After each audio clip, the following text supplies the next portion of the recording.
नमस्कार। आज हम लोग पढ़ेंगे शेखर जोशी की कहानी कोसी का घटवार।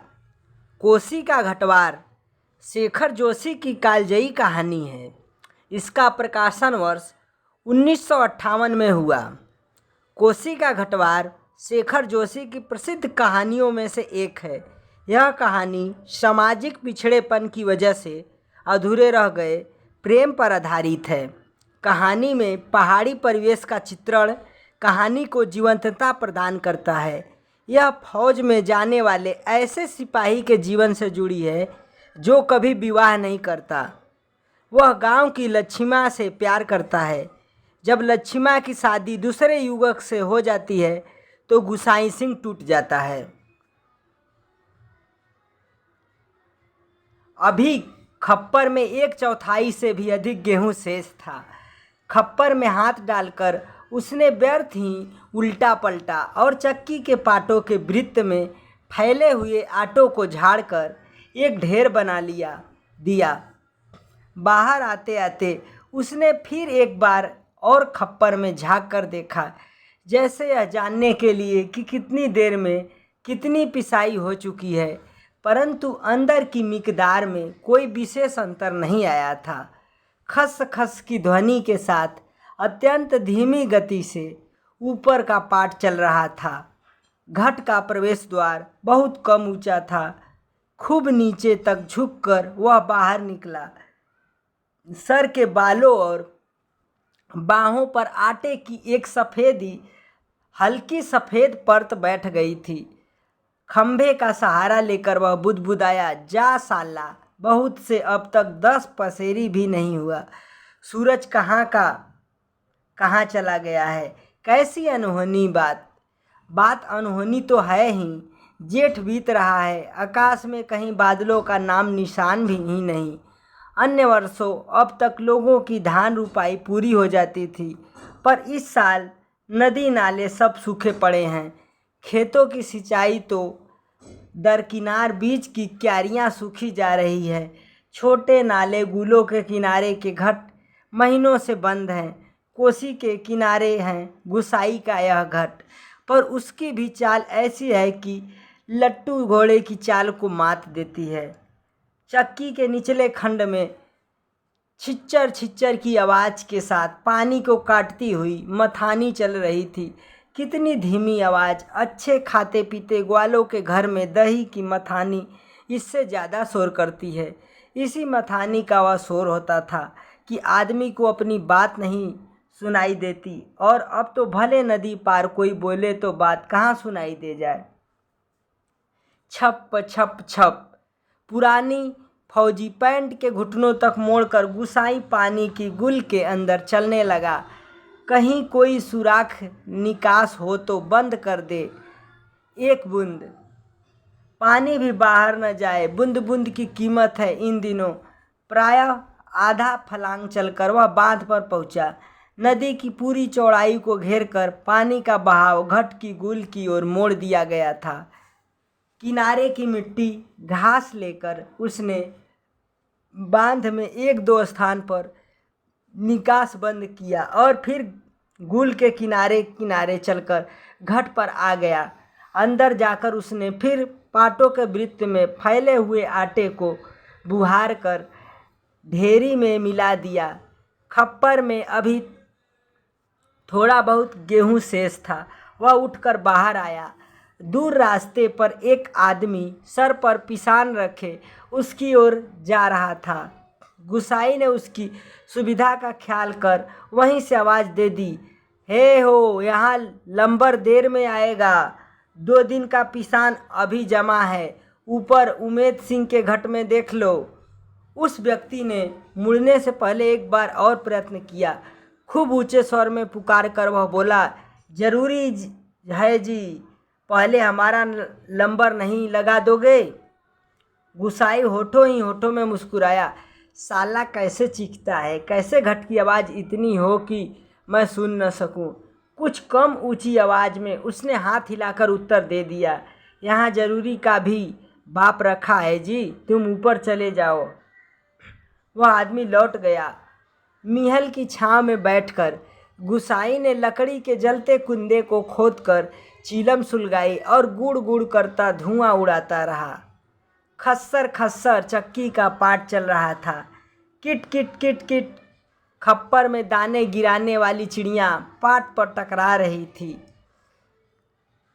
छिच्चर छिच्चर की आवाज़ के साथ मथानी पानी को काट रही थी और कहीं कोई आवाज़ नहीं। कोसी के बहाव में भी कोई ध्वनि नहीं। रेती पत्थरों के बीच में टखने टखने पत्थर भी अपना सर उठाए आकाश को निहार रहे थे। दोपहरी ढलने पर थी भी इतनी तेज धूप, कहीं चिड़ैया भी नहीं बोलती, किसी प्राणी का प्रिय अप्रिय स्वर नहीं। सूखी नदी के किनारे बैठा गुसाई सोचने लगा, क्यों उस व्यक्ति को लौटा दिया। लौट तो वह जाता ही। घट के अंदर टच पड़े पिसान के थैलों को देखकर दो चार क्षण की बातचीत का आसरा ही होता। कभी कभी गुसाई को यह अकेलापन काटने लगता है। सूखी नदी के किनारे का यह अकेलापन नहीं, जिंदगी भर साथ देने के लिए जो अकेलापन उसके द्वार पर धरना देकर बैठ गया है, वहीं जिसे अपना कह सके ऐसे किसी प्राणी का स्वर उसके लिए नहीं। पालतू कुत्ते बिल्ली का स्वर भी नहीं। क्या ठिकाना ऐसे मालिक का जिसका घर द्वार नहीं, बीबी बच्चे नहीं, खाने पीने का ठिकाना नहीं। घुटनों तक उठी हुई पुरानी फौजी पैंट के मोड़ को गुसाई ने खोला। गुल में चलते हुए थोड़ा भाग भीग गया था, पर इस गर्मी में उसे भीगी पैंट की यह शीतलता अच्छी लगी।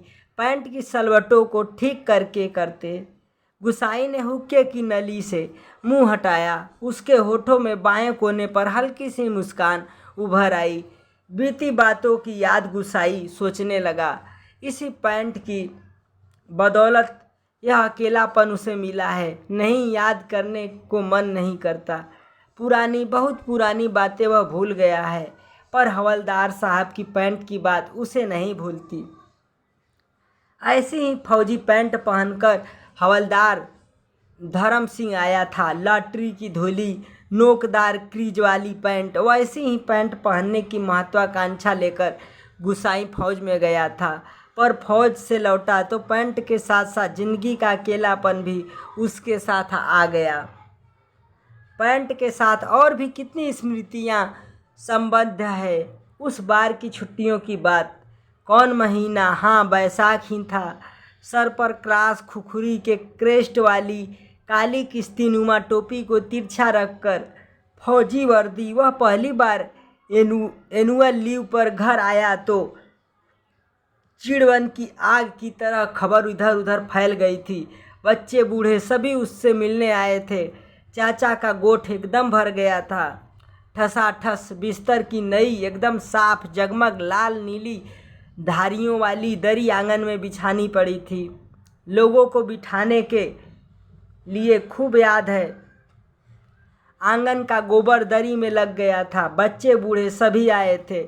सिर्फ चना गुड़ या हल्दानी के तम्बाकू का लोभ ही नहीं था। कल के शर्मीले गुसाई को इस नए रूप में देखने को कौतूहल भी था, पर गुसाई की आंखें उस भीड़ में जिसे खोज रही थी वह वहाँ नहीं थी। नाला पार के ऊपर गांव में भैंस के कटवा को खोजने के बहाने दूसरे दिन लक्ष्मा आई थी, पर गुसाई उस दिन उससे मिल न सका। गांव के छोकरे ही गुसाई की जान को बहाल हो गए थे। बूढ़े नरसिंह प्रधान उन दिनों ठीक ही कहते थे। आजकल गुसाई को देखकर सोबनिया का लड़का भी अपनी फटी घेर की टोपी को तिरछी पहनने लग गया है। दिन रात बिल्ली के बच्चों की तरह छोकरे उसके पीछे लगे रहते थे, सिगरेट बीड़ी या गपशप के लोभ में। एक दिन बड़ी मुश्किल से मौका मिला था उसे लक्ष्मा को पात पतेल के लिए जंगल जाते देखकर। वह छोकरों से कांकड़ के शिकार का बहाना बनाकर अकेले जंगल को चल दिया था। गांव की सीमा से बहुत दूर काफल के पेड़ के नीचे गुसाई के घुटने पर सर रखकर लेटी लक्ष्मा काफल खा रही थी। पके गदराए गहरे लाल लाल काफल खेल खेल में काफलों की छीना झपटी करते गुसाई ने लक्ष्मा की मुट्ठी भींच दी थी। टप टप काफलों का गाढ़ा लाल रस उसकी पैंट पर गिर गया था। लक्ष्मा ने कहा था, इसे यहीं रख जाना, मेरी पूरी बाह की कुर्ती इसमें से नकील आएगी। वह खिलखिलाकर अपनी बात पर स्वयं ही हंस दी थी। पुरानी बात क्या कहा था गुसाई ने याद नहीं पड़ता। तेरे लिए मखमल की कुर्ती ला दूंगा मेरी सुआ, या कुछ ऐसा ही। पर लक्ष्मा को मखमल की कुर्ती किसने पहनाई होगी? पहाड़ी पार के रमुआ ने, जो तूरी निशान लेकर उसे ब्याहने आया था, जिसके आगे पीछे भाई बहन नहीं, माई बाप नहीं, परदेश में बंदूक की नोक पर जान रखने वाले को छोकरी कैसे दे दे हम? लक्ष्मा के बाप ने कहा था। उसका मन जानने के लिए गुसाई ने टेढ़े तिरछे बात चलवाई थी। उसी साल मंगसीर की एक ठंडी उदास शाम को गुसाई की यूनिट की सिपाही किशन सिंह ने क्वार्टर मास्टर स्टोर के सामने खड़े खड़े उसने कहा था, तुम्हारे गांव के राम सिंह ने जीत की, तभी छुट्टियां बढ़ानी पड़ी। इस साल उसकी शादी थी। खूब अच्छी औरत मिली है यार, शक्ल सूरत भी खूब है, एकदम पटाखा, बड़ी हंसमुख है। तुमने तो देखा ही होगा, तुम्हारे गांव के नज़दीक की ही है। लक्ष्मा कुछ ऐसा ही नाम है। गुसाई को याद नहीं पड़ता कौन सा बहाना बनाकर वह किशन सिंह के पास से चला आया था। रम डे थे उस दिन, हमेशा आधा पैग लेने वाला गुसाई उस दिन पेशी करवाई थी मलेरिया प्रिकॉशन न करने के अपराध में। सोचते सोचते गुसाई बुदबुदाया, साल एडजुटेंट। गुसाई सोचने लगा, उस साल छुट्टियों में घर से विदा होने से एक दिन पहले वह मौका निकालकर लक्ष्मा से मिला था। गंगनाथ जीव की कसम जया, तुम कहोगे वैसा ही करूँगी, आंखों में आंसू भरकर लक्ष्मा ने कहा था। वर्षों से वह सोचता आया है कभी लक्ष्मा से भेंट होगी तो वह अवश्य कहेगा कि वह गंगनाथ का जागर लगाकर प्रायश्चित जरूर कर ले। देवी देवताओं की झूठी कस्में खाकर उसे नाराज करने से क्या लाभ। जिस पर भी गंगनाथ का कोप हुआ वह कभी फल फूल नहीं पाया। पर लक्ष्मा से कब भेंट होगी यह वह नहीं जानता। लड़कपन से संगी साथी नौकरी चाकरी के लिए मैदानों में चले गए हैं। गांव की ओर जाने का उसका मन नहीं होता। लक्ष्मा के बारे में किसी से पूछना उसे अच्छा नहीं लगता। जितने दिन नौकरी रही वह पलटकर अपने गांव नहीं आया। एक स्टेशन से दूसरे स्टेशन का वालटियरी ट्रांसफ़र कर लेने वालों की लिस्ट में नायक गुसाई सिंह का नाम ऊपर आता रहा, लगातार 15 साल तक। पिछले बैसाख में ही वह गांव लौटा। 15 साल बाद रिजर्व में आने पर काले बालों को लेकर आया था, खिचड़ी बाल लेकर लौटा। लक्ष्मा का हट उसे अकेला बना गया। आज इस अकेलेपन में कोई होता जिसे गुसाई अपनी जिंदगी की किताब पढ़कर सुनाता। शब्द शब्द, अक्षर अक्षर, कितना देखा, कितना सुना और कितना अनुभव किया है उसने।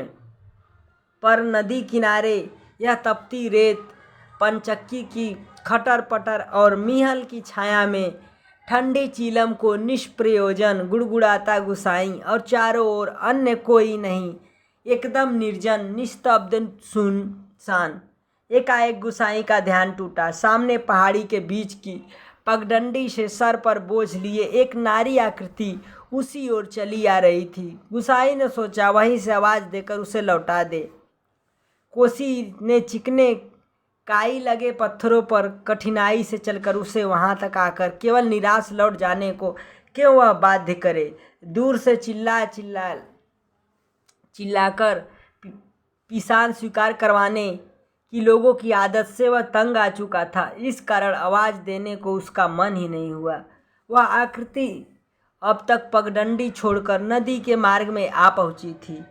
चक्की की बदलती आवाज़ को पहचान कर गुसाई घट के अंदर चला गया। खप्पर का अनाज समाप्त हो चुका था। खप्पर में एक कम अन्न वाले थैले को उलटकर उसने अन्न का निकास रोकने के लिए काठ की चिड़ियों को उल्टा कर दिया। किट किट का स्वर बंद हो गया। वह जल्दी जल्दी आटे के थैले में भरने लगा। घट के अंदर मथाने की छिच्छर छिच्छर की आवाज़ भी अपेक्षाकृत कम सुनाई दे रही थी। केवल चक्की ऊपर वाले पाट की घिसटती हुई घरघराहट का हल्का धीमा संगीत चल रहा था। तभी गुसाई ने सुना अपनी पीठ के पीछे घट के द्वार पर इस संगीत से भी मधुर एक नारी का कंठस्वर, कब बारी आएगी जी? रात की रोटी के लिए भी घर में आटा नहीं है। सर पर पिसान रखे एक स्त्री उससे यह पूछ रही थी। गुसाई को उसका स्वर परिचित सा लगा। चौंक कर उसने पीछे मुड़कर देखा। कपड़े में पिसान ढीला बंधा होने के कारण बोझ का एक सिरा उसके मुंह के आगे आ गया था। गुसाई उसे ठीक से नहीं देख पाया, लेकिन तब भी उसका मन जैसे आशंकित हो उठा। अपनी शंका का समाधान करने के लिए वह बाहर आने को मुड़ा, लेकिन तभी फिर अंदर जाकर पिसान के थैलों को इधर उधर रखने लगा। काठ की चिड़िया किट किट बोल रही थी और उसी गति के साथ गुसाई को अपने हृदय की धड़कन का आभास हो रहा था। घट के छोटे कमरे में चारों ओर घिसे हुए अन्न का चूड़ फैल रहा था, जो अब तक गुसाई के पूरे शरीर पर छा गया था। इस कृत्रिम सफ़ेदी के कारण वह वृद्ध सा दिखाई दे रहा था। स्त्री ने उसे नहीं पहचाना। उसने दोबारा वे ही शब्द दोहराए। वह अब भी तेज धूप में बोझा सर पर रखे हुए गुसाई का उत्तर पाने को आतुर थी। शायद नकारात्मक उत्तर मिलने पर वह उल्टे पांव लौटकर किसी अन्य चक्की का सहारा लेती। दूसरी बार के प्रश्न को गुसाई ने न टाल पाया। उत्तर देना ही पड़ा। यहाँ पहले ईंट टीला लगा है, देर तो होगी ही, उसने दबे दबे स्वर में कह दिया। स्त्री ने किसी प्रकार की अनुनय विनय नहीं की। शाम के आटे का प्रबंध करने के लिए वह दूसरी चक्की का सहारा लेने को लौट पड़ी। गुसाई झुककर घट से बाहर निकला। मुड़ते समय स्त्री की एक झलक देखकर उसका संदेह विश्वास में बदल गया था। हताश था। वह कुछ क्षणों तक उसे जाते हुए देखता रहा और फिर अपने हाथों तथा सिर पर गिरे हुए आटे को झाड़कर एक दो कदम आगे बढ़ा। उसके अंदर की किसी अज्ञात शक्ति ने जैसे उसे वापस जाती हुई उस स्त्री को बुलाने को बाध्य कर दिया। आवाज़ देकर उसे बुला लेने को उसने मुंह खोला, परंतु आवाज़ न दे सका। एक झिझक, एक असमर्थता थी जो उसका मुंह बंद कर रही थी। वह स्त्री नदी तक पहुंच चुकी थी। गुसाई के अंदर में तीव्र उथल पुथल मच गई। इस बार आवेग इतना तीव्र था कि वह स्वयं को नहीं रोक पाया। लड़खड़ाती आवाज़ में उसने पुकारा, लक्ष्मा। घबराहट के कारण वह पूरे जोर से आवाज़ नहीं दे पाया था। स्त्री ने आवाज़ नहीं सुनी। इस बार गुसाई ने स्वस्थ होकर पुनः पुकारा, लक्ष्मा। लक्ष्मा ने पीछे मुड़कर देखा। मायके में उसे सभी इसी नाम से पुकारते थे। यह संबोधन उसके लिए स्वाभाविक था, परंतु उसे शंका शायद यह भी था कि चक्की वाला एक बार पिसान स्वीकार न करने पर भी दोबारा उसे बुला रहा है या उसे केवल भ्रम हुआ है। उसने वहीं से पूछा, मुझे पुकार रहे हैं जी? गुसाई ने संयत स्वर में कहा, हाँ, ले आओ जाएगा। लक्ष्मा क्षण भर रुकी और फिर घट की ओर लौट आई। अचानक साक्षात्कार होने का मौका न देने की इच्छा से गुसाई व्यस्तता का प्रदर्शन करता हुआ महल की छाँव में चला गया। लक्ष्मा पिसान का थैला घट के अंदर रख आई। बाहर निकलकर उसने आंचल के कोर से मुंह पोंछा। तेज धूप में चलने के कारण उसका मुंह लाल हो गया था। किसी पेड़ की छाया में विश्राम करने की इच्छा से उसने इधर उधर देखा। महल के पेड़ की छाया में घट की ओर पीठ किए गुसाई बैठा हुआ था। निकट स्थान में दाडिम के एक पेड़ की छांव को छोड़कर अन्य कोई बैठने लायक स्थान नहीं था। वह उसी ओर चलने लगी। गुसाई की उदारता के कारण रीढ़ी सी होकर ही उसने निकट आते आते कहा, तुम्हारे बाल बच्चे जीते रहें घटवार जी, बड़ा उपकार का काम कर दिया तुमने। ऊपर के घट भी जाने कितनी देर से लंबर मिलता। अजाज संतति के प्रति दिए गए आशीर्वचनों को गोसाई ने मन ही मन विनोद के रूप में ग्रहण किया। इस कारण उसकी मानसिक उथल पुथल कुछ कम हो गई। लक्ष्मा उसकी ओर देखे उससे पूर्व ही उसने कहा, जीते रहे तेरे बाल बच्चे लक्ष्मा, मायके कब आई? गोसाई ने अंतर में घुमड़ती आंधी को रोककर यह प्रश्न इतने संयत स्वर में किया जैसे वह भी अन्य 10 आदमियों की तरह लक्ष्मा के लिए एक सधा व्यक्ति हो। दांडी की छाया में पात पतेल झाड़कर बैठते लक्ष्मा ने संकित दृष्टि से गोसाई की ओर देखा। कोसी की सूखी धार अचानक जल प्लावित होकर बहने लगती तो भी लक्ष्मा को इतना आश्चर्य न होता जितना अपने स्थान से केवल 4 कदम की दूरी पर गोसाई को इस रूप में देखने पर हुआ। विस्मय से आंखें फाड़कर वह उसे देखे जा रही थी, जैसे अब भी उसे विश्वास न हो रहा हो कि जो व्यक्ति उसके सम्मुख बैठा है वह उसका पूर्व परिचित गोसाई ही है। तुम जाने लक्ष्मा क्या कहना चाहती थी? शेष शब्द उसके कंठ में ही रह गए। हाँ, पिछले साल पलटन से लौट आया था, वक्त काटने के लिए यह घट लगवा लिया। गोसाई ने भी पूछा, बाल बच्चे ठीक हैं? आंखें जमीन पर टिकाए गर्दन हिलाकर संकेत से ही उसने बच्चों को कुशलता की सूचना दे दी। जमीन पर गिरे एक दाडिम के फूल को हाथों में लेकर लक्ष्मा उसकी पंखुड़ियों को एक एक कर निरुद्देश से तोड़ने लगी और गोसाई पतली सीख लेकर आग को कुरेदता रहा। बातों का क्रम बनाए रखने के लिए गोसाई ने पूछा, तू कभी और कितने दिन मायके ठहरने वाली है? अब लक्ष्मा के लिए अपने को रोकना असंभव हो गया। टप टप टप वह सर नीचा किए आंसू गिराने लगी। सिसकियों के साथ उसके उठते गिरते कंधों को गोसाई देखता रहा। उसे यह नहीं सूझ रहा था कि वह किस शब्दों में अपनी सहानुभूति प्रकट करे। इतनी देर बाद सहसा गोसाई का ध्यान लक्ष्मा के शरीर की ओर गया। उसके गले में चरेऊ सुराग चिन्ह नहीं था। हतप्रभ सा गोसाई उसे देखता रहा। अपनी व्यावहारिक अज्ञानता पर उसे बेहद झुंझलाहट हो रही थी। आज अचानक लक्ष्मा से भेंट हो जाने पर वह उन सब बातों को भूल गया जिन्हें वह कहना चाहता था। इन क्षणों में वह केवल मात्र श्रोता बनकर रह जाना चाहता था। गोसाई की सहानुभूतिपूर्ण दृष्टि पाकर लक्ष्मा आंसू पोंछती हुई अपना दुखड़ा रोने लगी। जिसका भगवान नहीं होता उसका कोई नहीं होता। जेठ जेठानी से किसी तरह पिंड छुड़ाकर यहाँ माँ की बीमारी में आई थी, वह भी मुझे छोड़कर चली गई। एक अभागा मुझे रोने को रह गया है, उसी के लिए जीना पड़ रहा है, नहीं तो पेट पर पत्थर बांधकर कहीं डूब मरती, जंजाल कटता। यहाँ काकी के साथ रह रही हो? गोसाई ने पूछा।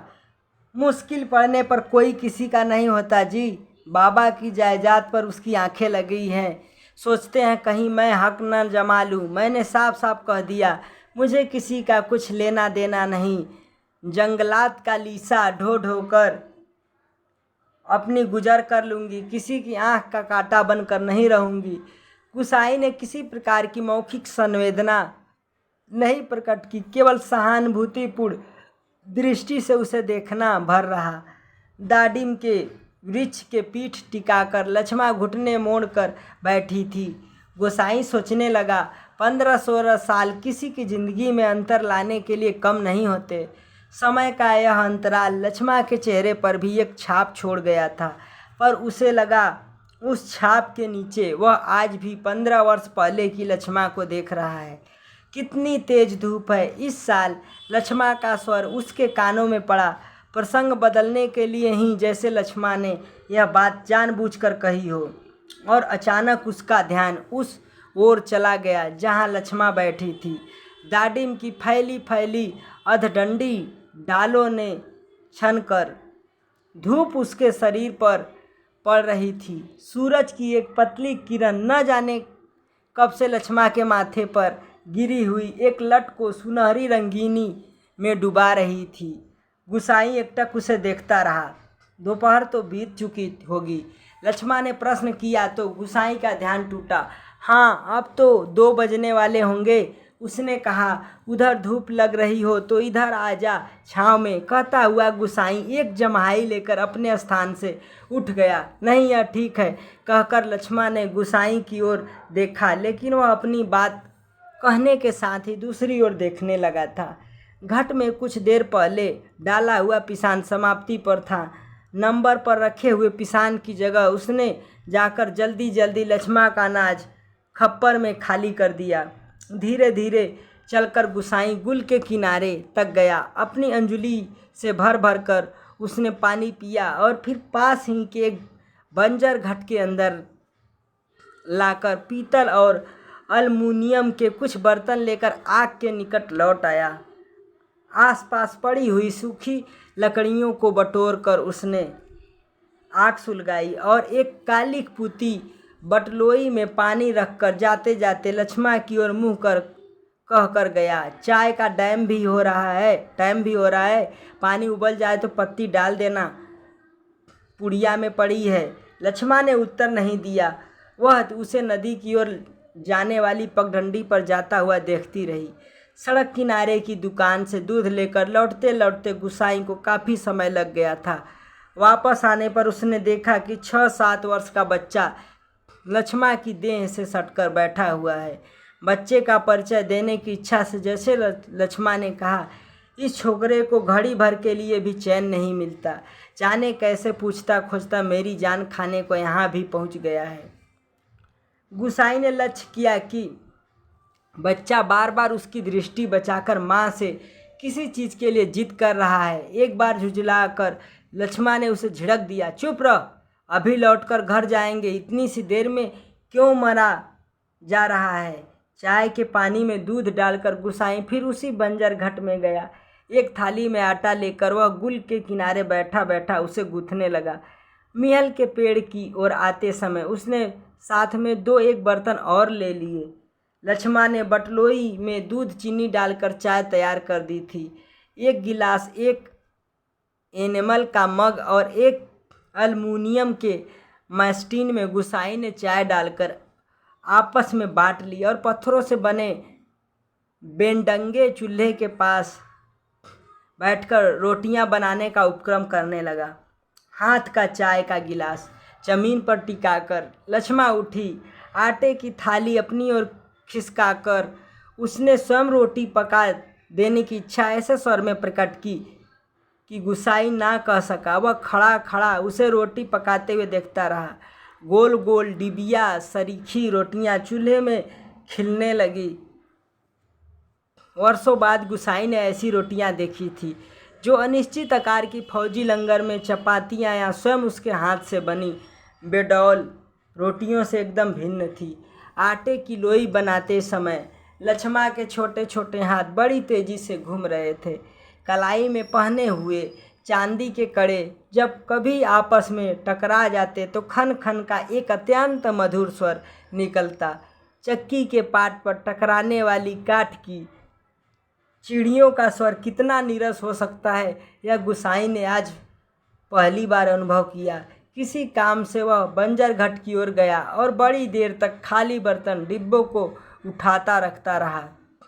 वह लौटकर आया तो लक्ष्मण रोटी बनाकर बर्तनों को समेट चुकी और अब आटे में सने हाथों को धो रही थी। गुसाई ने बच्चे की ओर देखा। वह दोनों हाथ में चाय का मग थामे टकटकी लगाकर गुसाई को देखे जा रहा था। लक्ष्मण ने आग्रह के स्वर में कहा, चाय के साथ खानी हो तो खा लो, फिर ठंडी हो जाएगी। मैं तो अपने टाइम से ही खाऊंगा। यह तो बच्चे के लिए स्पष्ट कहने में उसे झिझक महसूस हो रही थी, जैसे बच्चे के संबंध में चिंतित होने की उसकी चेष्टा अनधिकार हो। ना जी, वह तो अभी घर से खाकर ही आ रहा है, मैं रोटियां बनाकर रख आई थी। अत्यंत संकोच के साथ लक्ष्मण ने आपत्ति प्रकट कर दी। ऐ ओ ही कहती है, यहाँ रखती थी रोटियां घर में। बच्चे ने रुआसी आवाज़ में वास्तविक व्यक्ति की बातें सुन रहा था और रोटियों को देखकर उसका संयम ढीला पड़ गया था। चुप, आंखें तरेर कर लक्ष्मण ने उसे डांट दिया। बच्चे के इस कथन से उसकी स्थिति हास्यास्पद हो गई थी। इस कारण लज्जा से उसका मुंह आरक्त हो उठा। बच्चा है, भूख लगाई होगी, डांटने से क्या फ़ायदा। गुसाई ने बच्चे का पक्ष लेकर 2 रोटियां उसकी ओर बढ़ा दी, परंतु माँ की अनुमति के बिना उसे स्वीकारने का साहस बच्चे को नहीं हो रहा था। वह ललचाई दृष्टि से कभी रोटियों की ओर, कभी माँ की ओर देख लेता था। गुसाई के बार बार आग्रह करने पर कभी बच्चा रोटियां लेने में संकोच करता रहा, तो कभी लक्ष्मण ने उसे झिड़क दिया, मर, अब ले क्यों नहीं लेता, यहाँ जाएगा, जहाँ जाएगा वहीं अपने लक्षण दिखाएगा। इससे पहले कि बच्चा रोना शुरू कर दे, गुसाई ने रोटियों के ऊपर एक टुकड़ा गुड़ का रखकर बच्चे के हाथों में दिया। भरी भरी आंखों से इस अनोखे मित्र को देखकर बच्चा चुपचाप रोटी खाने लगा और गुसाई कौतुकपूर्ण दृष्टि से उसके हिलते हुए होठों को देखता रहा। इस छोटे से प्रसंग के कारण वातावरण में एक तनाव सा आ गया था, जिसे गुसाई और लक्ष्मण दोनों ही अनुभव कर रहे थे। स्वयं ही एक रोटी को चाय में डुबाकर खाते खाते गुसाई ने जैसे इस तनाव को कम करने की कोशिश में ही मुस्कुराकर कहा, लोग ठीक ही कहते हैं, औरत के हाथ की बनी रोटियों में स्वाद ही दूसरा होता है। लक्ष्मण ने करुण दृष्टि से उसकी ओर देखा। गुसाई हो होकर खोखली हंसी हंस रहा था। कुछ साग सब्जी होती तो बेचारा एक आधी रोटी और खा लेता। गोसाई ने बच्चे की ओर देखकर अपनी विवशता प्रकट की। ऐसे ही खाने पीने वाले की तकदीर लेकर पैदा हुआ होता तो मेरे भाग क्यों पड़ता। 2 दिन में से घर में तेल नमक नहीं है, आज थोड़े पैसे मिले हैं, आज ले जाऊंगी कुछ सौदा। हाथ से अपनी जेब टटोलते हुए गुसाई ने संकोचपूर्ण स्वर में कहा, लक्ष्मण। लक्ष्मण ने जिज्ञासा से उसकी ओर देखा। गुसाई ने जेब से एक नोट निकालकर उसकी ओर बढ़ाते हुए कहा, ले, काम चलाने के लिए यह रख ले, मेरे पास अभी और है, परसों दफ्तर से मनी आर्डर आया था। नहीं नहीं जी, काम तो चल ही रहा है, मैं इस मतलब के थोड़े कह रही थी, यह तो बात चली थी तो मैंने कहा, कहकर लक्ष्मण ने सहायता लेने से इनकार कर दिया। गुसाई को लक्ष्मण का यह व्यवहार अच्छा नहीं लगा। रूखी आवाज़ में वह बोला, दुख तकलीफ के वक्त ही आदमी आदमी के काम नहीं आया तो बेकार है। साला कितना कमाया, कितना फूका हमने इस ज़िंदगी में, कैसे कोई हिसाब, पर क्या फ़ायदा, किसी के काम नहीं आया। इसमें एहसान की क्या बात है, पैसा तो मिट्टी है साला, किसी के काम नहीं आया तो मिट्टी, एकदम मिट्टी। परंतु गुसाई के इस तर्क के बावजूद भी लक्ष्मण अड़ी रही। बच्चे के सर पर हाथ फेरते हुए उसने दार्शनिक गंभीरता से कहा, रंगनाथ, दाहिने रहे तो भले बुरे दिन निभ ही जाते हैं जी। पेट का क्या है, घट के खप्पर की तरह जितना डालो कम हो जाए। अपने पराये प्रेम से हंस बोल दे तो वह बहुत है दिन काटने के लिए। गुसाई ने गौर से लक्ष्मण के मुंह की ओर देखा। वर्षों पहले उठे हुए ज्वार और तूफान का वहाँ कोई चिन्ह शेष नहीं था। अब वह सागर जैसे सीमाओं में बंधकर शांत हो चुका था। रुपया लेने के लिए लक्ष्मण से अधिक आग्रह करने का उसका साहस नहीं हुआ, पर गहरे असंतोष के कारण बुझा बुझा सा वह धीमी चाल से चलकर वहाँ से हट गया। सहसा उसकी चाल तेज हो गई और घट के अंदर जाकर उसने एक बार शंकित दृष्टि से बाहर की ओर देखा। लक्ष्मण उस ओर पीठ किए बैठी थी। उसने जल्दी जल्दी अपने निजी आटे के टीन से 2-2.5 सेर के करीब आटा निकाल कर लक्ष्मण के आटे में मिला दिया और संतोष की एक सांस लेकर वह हाथ झाड़ता हुआ बाहर आकर बांध की ओर देखने लगा। ऊपर बांध पर किसी को घूमते हुए देखकर उसने हाँक दी। शायद खेत की सिंचाई के लिए कोई पानी तोड़ना चाहता था। बांध की ओर जाने से पहले वह एक बार लक्ष्मण के निकट गया। पिसान पीस जाने की सूचना उसे देकर वापस लौटते हुए फिर ठिठक कर खड़ा हो गया। मन की बात कहने में जैसे उसे झिझक हो रही हो। अटक अटक कर वह बोला, लक्ष्मण। लक्ष्मण ने सिर उठाकर उसकी ओर देखा। गुसाई को चुपचाप अपनी ओर देखते हुए पाकर उसे संकोच होने लगा। वह न जाने क्या कहना चाहता है। इस बात की आशंका से उसके मुंह का रंग अचानक फीका होने लगा। पर गुसाई ने झिझकते हुए केवल इतना ही कहा, कभी 4 पैसे गुड़ जाए तो गंगनाथ का जागर लगाकर भूल चूक की माफ़ी मांग लेना। पूत परिवार वालों को देवी देवता के कोप से बचा रहना चाहिए। लक्ष्मण की बात सुनने के लिए वह नहीं रुका। पानी तोड़ने वाले खेतिहार से झगड़ा निपटाकर कुछ देर बाद लौटते हुए उसने देखा सामने वाले पहाड़ की पगडंडी पर सर पर आटा लिए लक्ष्मा अपने बच्चे के साथ धीरे धीरे चली जा रही थी। वह उन्हें पहाड़ी की मोड़ तक पहुंचने तक टकटकी बांधे देखता रहा। घट के अंदर काठ की चिड़ियां अब भी किट किट आवाज कर रही थी। चक्की का पाट खिस्सर खिस्सर चल रहा था और मथानी की पानी काटने की आवाज आ रही थी, और कहीं कोई स्वर नहीं, सब सुनसान निस्तब्ध। इसी के साथ कहानी का अंत होता है। धन्यवाद।